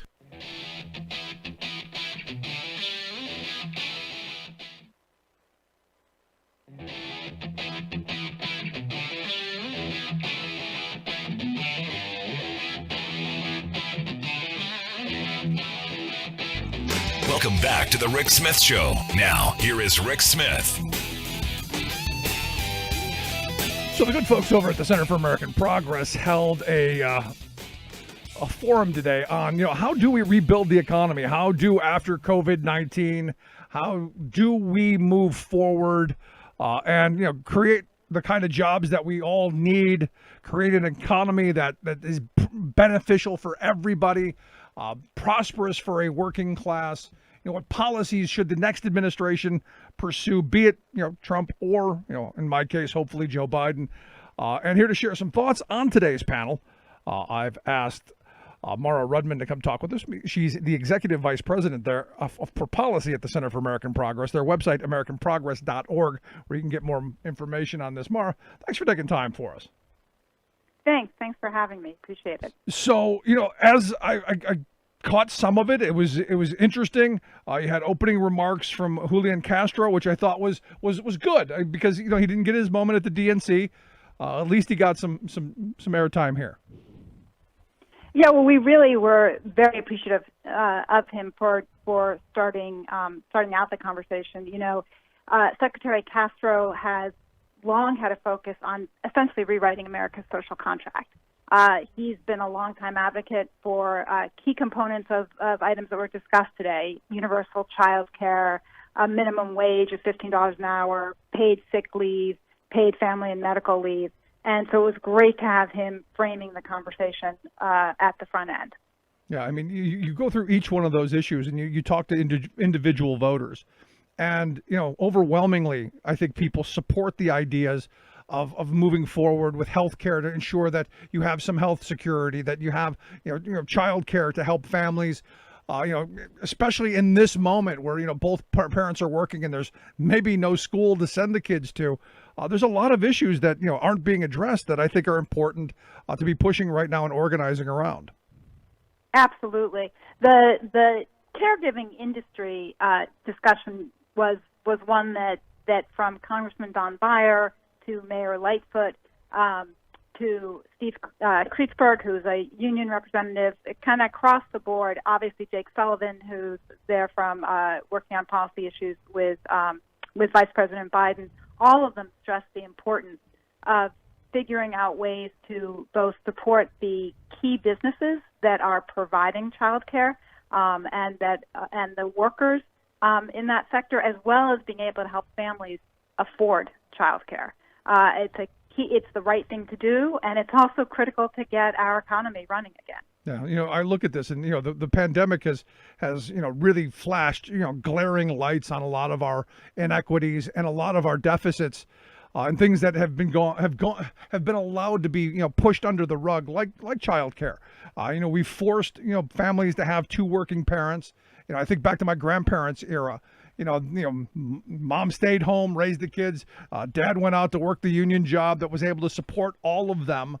And when the kids were grown, Mom went and got a job or whatever, and we had an economy built around that kind of an idea. But over the years, we've forced both parents to have to work just to survive, and we've allowed childcare to be one of those burdens that families have to figure out. And now with COVID and the chances of not going back to school, there are a lot of people I hear from. They're really concerned.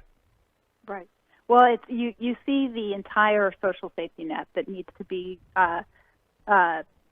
fixed, adjusted, and built back far stronger than it has been for us to be able to thrive and be what we can and should be as a country. And so the good that I see coming out of this horrendous situation that we're in is forcing a broad rethinking of what America is, can, should be. I think we see it in the Build Back Better plan that Vice President Biden has put forward. Mayor Lightfoot talked at some length about a specific task force plan that has come out of Chicago that is the local level view of what you can do. It's about helping people. It's about creating better jobs. It's about investing in communities that have been woefully underinvested in for some period of time, and there are concrete ways. It's also about infrastructure. Speaking of concrete, there are concrete ways to be building forward from where we are now. And as you said, the pandemic the protests have highlighted what have been long-standing inequities, significant problems and challenges for our country. But we have the opportunity to make things improve significantly going forward. Yeah, I mean, this is, I keep saying there, as bad as things are, the chances that we can possibly use this to make things better and to fix, the last 40 years of attacks on working people and families, to me is kind of exciting. The idea that maybe we can, renew that social compact, heal our social safety net. And I know my conservative friends say, "Oh, you're just talking about socialism. You just want the nanny state to take over." And I'm going, "No, that's not at all what I want." But I want to make sure that when people do thrash out on their own and put out their own signal and start their own business, that if something bad happens, they don't end up destitute living on a street corner. That's kind of where my thought process goes. Yeah. Well, it's to make capitalism work effectively, actually. It is part of, if you look however far back you look in our country and its history, I believe you can make a strong argument that the times that we have made significant leaps forward is when the public sector and the private sector have worked well in partnership with one another and with a clear eye on how you help everyone across society. And the FDR administration coming in from a time of obviously terrible economic trouble, but frankly we're in a state now that parallels that time, and he came in and his administration came in and really set an entirely new course for the country, a new social compact. No, and this is where I have a lot of conversations with people who think that maybe Joe Biden can be the next FDR. I'm personally not seeing those kind of big policy changes. I see Biden as someone who's going to tinker around the edges and work within the current infrastructure. There's part of me that goes, what we need is really bold vision and really huge changes. Although I don't know politically that that's possible, because the sad reality is over the last 40, 50, 70 years, go back to Taft-Hartley, the working class of this country has been under attack. Yeah, it's certainly no question about the kind of scope of challenges in front of him. I have both a more pragmatic and at the same time, I would say more it's you're confident, Rick. I don't mean to say you're not, but I have a sense that a Biden administration would be bold in the ways that we need him to be. He certainly has described himself as a transition leader, but I think that's a transition to a new way forward, a new vision, a broader and deeper sense of what America can be. Right. And I think even just looking at the pillars of how the plan that he came out with, that's almost entirely focused on the domestic side, opposed to internationally. Domestic manufacturing jobs, clean energy investments, expanded child care and education work, and real steps on dealing with racial equity issues, which are also, as Jake Sullivan pointed out on the panel today, are infused throughout the elements of the plan. And so I do think he's talking about some pretty bold stuff there. And to my mind, he and his team have the ability to execute on it, to implement, to make things work forward. That to me is the pragmatic side, which is a really important part of having big ideas. In my experience in government, is about 5 to 10% of the equation, and the rest of it is the skill set to make things move forward into action for people. No, you're absolutely right, and I 100% agree. And this is where my next spiel always goes. You want big, bold change out of Joe Biden. You got to push him to do it, but also you have to have a Senate and a House that are willing to move legislation for him to sign. I mean, it's we put a lot on the back of the president, and a lot of the time without the backing of Congress, there's nothing that can be done. And I'm kind of hoping we don't do a lot of things by executive order. I hope that we can go back to the days where we pass legislation and as a country we move forward and unite around the idea that, yes, we do need to rebuild our infrastructure. I've yet to meet anyone who says, no, I want those giant potholes in the middle of the road. I've yet to meet anyone who goes, yeah, I'm thrilled with my crummy broadband access. So there's a lot of things that I think we can agree on that could jumpstart our economy and move our country forward. And I hope that we focus on those, but also some of the big stuff as well, the bigger stuff as well. Yeah, absolutely. I couldn't agree with you more. And also to your point about having a Congress that works in support of the president, but where you have, you always have some give and take between legislative and executive branches. If Congress is doing their job, I'd say that the Republican side of our Congress has been woefully inadequate in that sense for the time of the current administration. And it's shown the fragility of our democracy in multiple ways, with an executive who doesn't understand, respect, the most basic aspects of democratic governance and of our democracy. And so to me, that is, we both need to get to another administration, and in that administration, be able to restore and rebuild a sense of how a democracy functions, so that we can lead in the world again, as well as lead at home and restore the trust that people should have in their government institutions. I'm right there with you. You're listening to the Rick Smith Show. We're here with Mara Rudman. She's the Executive Vice President for Policy at the Center for American Progress. Their website, AmericanProgress.org, where you can find out more about the panel that they held today, COVID-19 and the economy, recession, repairing, and rebuilding. Make sure you check out that stuff. But, here's the thing, Mara. I mean, we've seen that, millions of small businesses have been just decimated. We had a guest on the other night who said, 2 million black businesses are just evaporated. And we've got, this massive hole that, this pandemic has caused. How do you help those small businesses rebound? I mean, small towns across this country, Main Street not doing well. But Wall Street, you look at the NASDAQ, you look at the stock market, they're doing wonderfully in this moment. How do we change that dynamic? How do we, were there any suggestions on how we start, caring about that, and just kind of a thought? Yeah, no, absolutely.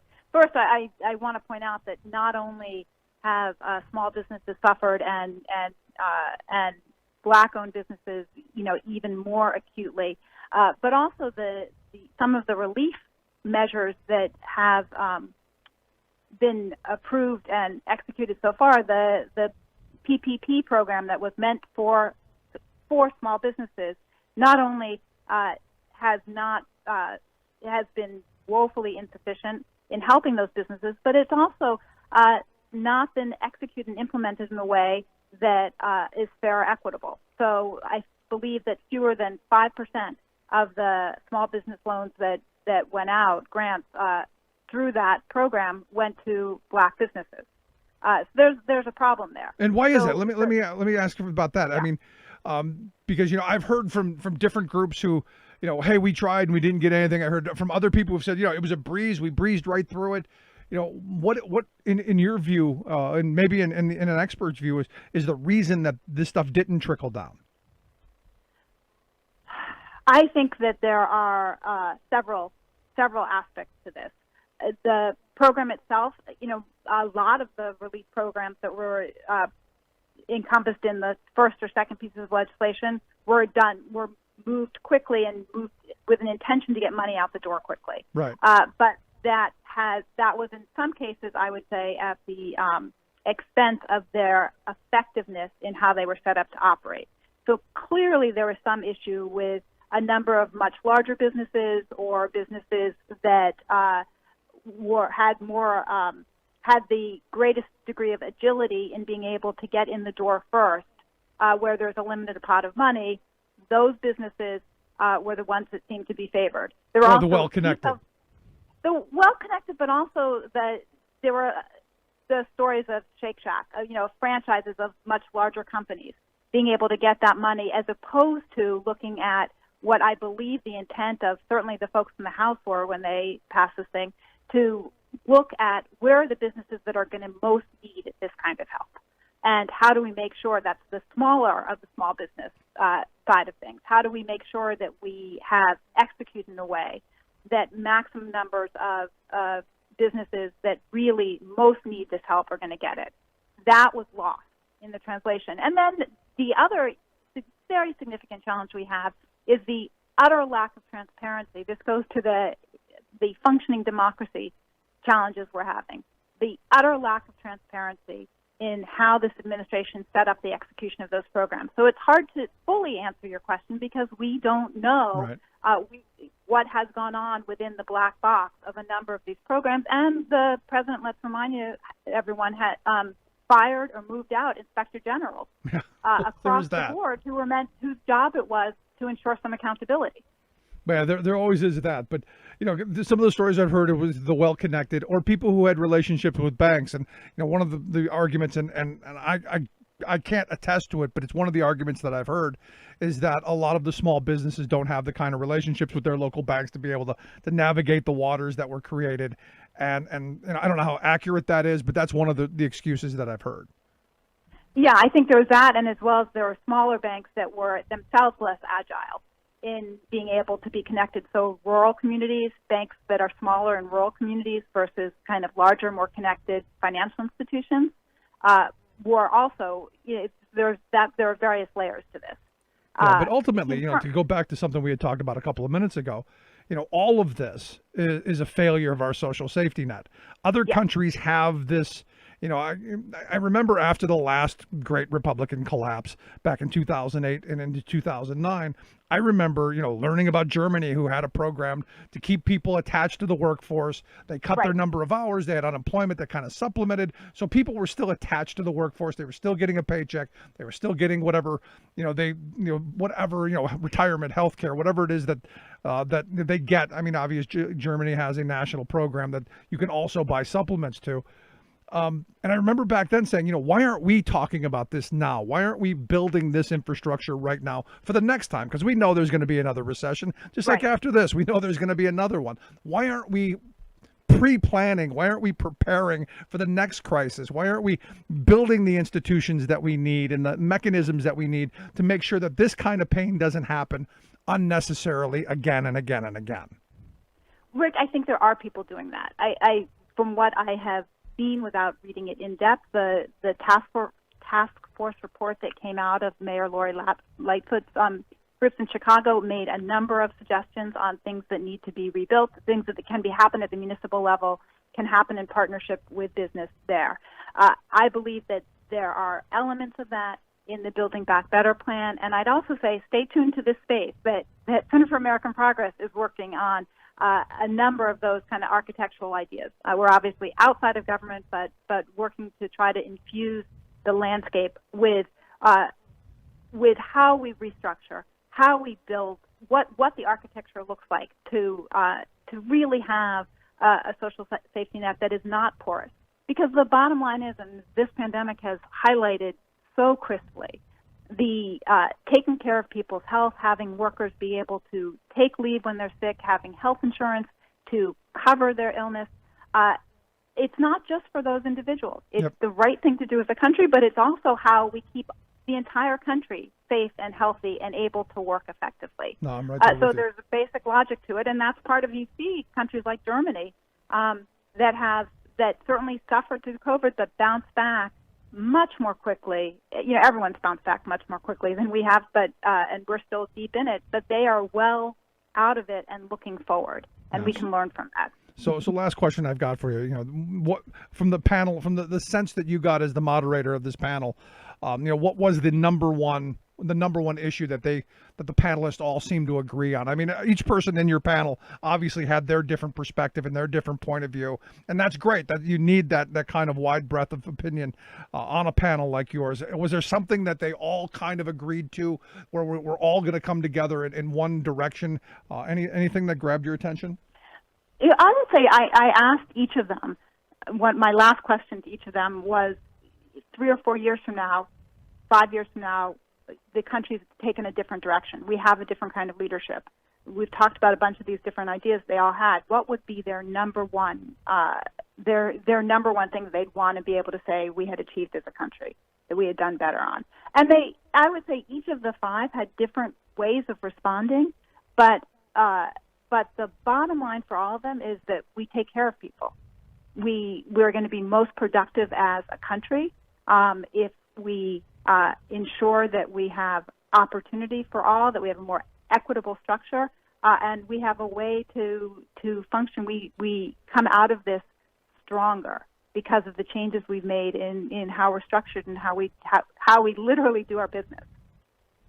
No, it sounds like it's a good way forward. For me, I'm going to wish the same thing for Joe Biden that I wished for Barack Obama, and that is pretty simply that we return reward to work, that people who get up and work hard and play by the rules, that they actually get ahead and that they're actually able to support their families. To me, that's my number one goal, and it goes right in line with, I think, what you're saying, to help people to take care of folks, help them take care of themselves. I think that's for me the way forward. Yep, without doubt, and I fully agree with you. I clearly could not have stated it better, Rick. You just did. No, it's good stuff. Is there a way to see this panel somewhere on YouTube or somewhere on your website? Yes, it is on our website as of I think a few hours after the panel. Okay. And I believe it would be on the AmericanProgressAction.org website. All right. Well, we'll make sure we get links out on our social media so folks can take a look at it. I think it's an important panel. I think it's an important discussion to be having, as a country, and hopefully come January 20th, 2021, we start implementing some of those changes to rebuild and renew our social safety net. Mara, I appreciate the time. I appreciate the work. Keep it up. Thank you. Thank you very much, and thanks for having me on. Anytime. Thanks so much, Mara Rudman, Executive Vice President for Policy there at the Center for American Progress Action Fund. Make sure you check out their stuff. We'll get links out on how you can. Quick break. Right back. Stick around. You listen to The Rick Smith Show, where working people come to talk.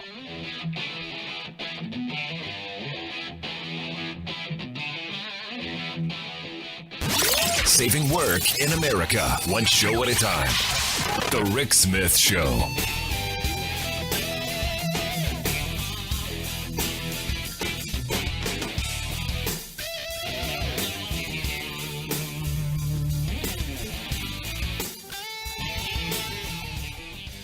I'm Rick Smith, and this is Labor History in 2.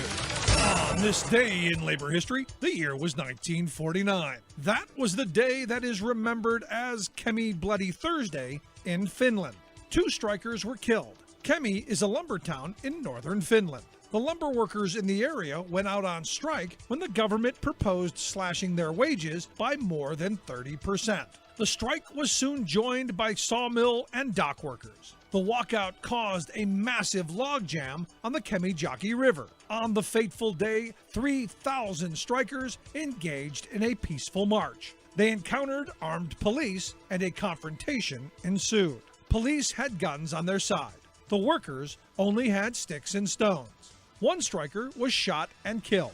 Another was hit by a truck. Finnish army troops were called into Kemi. 32 strike leaders were arrested. In response to the violence, sympathy strikes were called by other unions, including the Siemens Union. These strikes were seen by many as a fight between the Finnish elected government and communists in the nation's trade unions. Officials in the United States worried the strikes were an attempt by the communists to open the door to intervention in Finland by the Soviet Union. After World War II, Cold War politics shaped responses to labor struggles in many nations. A song, Fly Black-Winged Bird, remembers the fallen workers. The lyrics, translated into English, began, Fly, black-winged bird, with blood on your feathers across the lands. From village to village, carry your message. Open up autumn sky for the sad news to spread.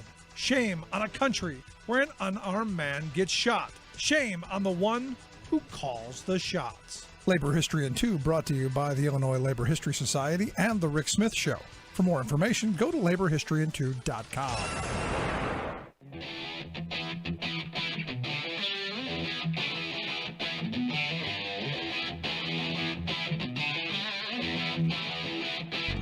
Welcome back to the Rick Smith Show. Now, here is Rick Smith. So like I said, I go back to my hope for Barack Obama, and I've said this before. My one hope for him was to return reward to work. The one thing I agreed with Ronald Reagan on is the best anti-poverty program is a good job. And I've said this before, I amend that to be a good union job. And look, in my life, that is what has been beneficial to me, and I'll push that line. But this idea that if you work hard and you play by the rules, you get ahead is something that I think is fundamental to the American experience. I think it's part of the foundation of what built the American dream. Honestly, that if you're willing to put in the time, you're willing to put in the sweat equity, you're willing to do all those things, that you get ahead. And also the other part of that is, let's say you don't. There's something underneath you. I know a lot of people who, have wanted to start businesses, have wanted to follow their passions. But for one reason or another, usually healthcare, they don't. And they stay in jobs that they hate, and they're less than productive in those jobs, less than they could be, because it's not their passion. Their heart's not in it. They're just showing up because they need the health insurance. They need that. For me, the idea of opening up and reimagining our economy is really exciting. The idea of truly becoming capitalists. And in a way that isn't winner take all. And I know that's the end game of what was monopoly, is that the winner gets everything. When capitalism worked best is when we dulled the edges of it. When we said, you can make money, but we're going to tax you at a high rate when you get to obscene numbers. And we should be doing that. Going back to the Eisenhower era, top tax rate of 92%, which was implemented, obviously during the FDR years to pay for the war. And it stayed all the way through the Eisenhower years into the Kennedy years, and when Kennedy dropped it down to 70%. From 92 to 70. And then when Reagan took it, dropped it all the way down to 28%. And thus, what did we have? Well, we had Gordon Gekko. Greed is good. We saw a millionaires list created by the Forbes folks. And then, obviously, it's no longer a millionaires list. You need to be, a couple billionaire to get on it now. But all of that sprung out of, we're going to slash and burn our tax rates. We're going to neuter labor's ability to organize. We're going to destroy that reward for work. And I talk about this often. I think about my grandparents. My grandfather came back from World War II. He and my grandmother lived in their car because, obviously, her father wasn't thrilled. So they basically lived in their car. They were homeless. And because he went and got a good job, they were able to lead a solidly middle-class existence. And in their retirement, had security of retirement, had security in health, didn't want or need for anything throughout their lives, really. And led the idyllic kind of, mom stayed home with the kids and made sure the kids were, were taken care of. And then when they were a little bit older, went into the workforce and got a good union job in retail that paid a reasonable wage with incredible benefits. Those avenues are shut off for most working people in this country. Those avenues are destroyed. And for me, every time these kind of, how do we reimagine the economy? Every time this comes up, I keep going, well, let workers share in its prosperity. When we're building, hopefully at some point, a slew of low-income, moderate-income housing, like they did after World War II, and in the place where my grandparents lived, they threw up a bunch of really high-quality built, small, reasonably sized homes, and they were extremely affordable. We don't do that anymore. And it was funded by government dollars. Yeah, the contractor made good bank off of it, but the workers made good money too. You didn't have the contractors pocketing all of it and then using, basically slave labor. And to be honest, the people who built my grandparents' house, they were union workers. Good luck finding a residential home builder that's represented by a union. Good luck finding that. That industry's just been wiped out. Now you're talking, $12, $15 an hour, the people building the houses. That's not a living wage. That's not the kind of wage that you need to support a family. Especially if, you think about, and I love how the Republicans used to talk about it. I haven't heard it much anymore since Donald Trump's been around. The party of family values. You don't hear that much anymore. That rhetoric doesn't come out of their mouth very often, but they used to. They used to talk about family values all the time. And I said, what could be more of a family value than ensuring that one income can support a family? Mom or dad gets to stay home and raise the kids, and somebody goes off to work. I know when my wife and I talked about having kids, we agreed. We both mutually agreed somebody had to stay home. Now, personally, I was hoping it was going to be me, but that didn't work out. But the reality is we do forego some things, but the kids are the focus. The kids our job is to make sure that they're functional adults, not raised by child care centers, which I'm not opposed to. Look, some people need it. But if we're going to really talk about family values, let's talk about family. Let's talk about how, again, we have jobs that provide income for people to make those choices voluntarily and not be forced to work both parents, 2, maybe 3 jobs just to exist. Doesn't seem to make a lot of sense to me. So for me personally, again, there's a lot of things we need to be doing, a lot of things that big, bold changes I would love to see. But that number one thing for me always comes back to reward to work. Rebuilding that contract. That if you work hard, you play by the rules, you get ahead. It's that simple. Now, we can talk about climate change. We can talk about, rebuilding our infrastructure. We can talk about reshoring manufacturing. We can talk about all of those big things that we really need to get to. And all of those still come back to making sure that we have good quality jobs. Because what's the point in bringing manufacturing back to the U.S. if it's all automated and there are no jobs? What's the point in rebuilding our infrastructure if we're going to do it in a way that cheats workers out of their ability to make a living by using transient labor to go through communities and knock things up? What's the point of rebuilding our energy sector in a way that is going to move us closer to taking care of our climate if nobody can afford to live because the jobs they have don't pay enough to live? It's just one of those things for me. I would love to hear your thoughts, though. You can email me, rick@thericksmithshow.com. Do you think that that Biden can be the guy? Do you think Biden is the guy with the vision? I'll tell you, I like Joe Biden. I like him a lot. And I have great hope for him and hopefully an administration of Joe Biden come January of 2021. The thing is I got to vote. November is that important. And I'll tell you, with all the shenanigans, it's not for sure. Anyway, if you missed any of today's program, thericksmithshow.com. That's where you get the podcast. Rick Smith Show app on the smartphone. Take the program on the go wherever you're going. As always, you can email me, rick@thericksmithshow.com. Thanks so much for being here. We'll see you back here next time. You've been listening to The Rick Smith Show.